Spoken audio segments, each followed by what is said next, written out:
Live from the Money Show in San Francisco, California, I'm Adrian Manns. I'm back with Jackie Anne Patterson, the author of The Truth About ETF Rotation.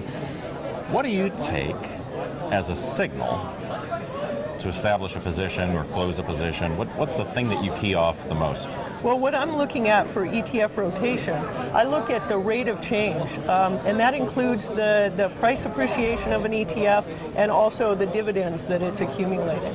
And looking at that total gain is really what the rate of change is. I compare that and over the past roughly 6 months to see which ones have been doing the best. So, what's the time compression you're looking at on a rate of change? Can be over 6 months, so you're plotting it on a chart. So I'm actually in Excel. I'm looking at 2 data points. I'm doing the math on that, and I'm looking back roughly 6 months, but I'm doing it every week.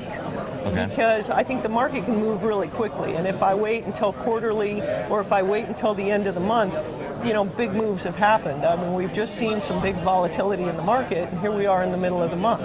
So it's important to be able to react quickly when something happens, but then not get be too quick to look at the short-term reaction. It's got to come in the longer-term context, which for me is 6 months. What do you think about stocks versus bonds right now, then?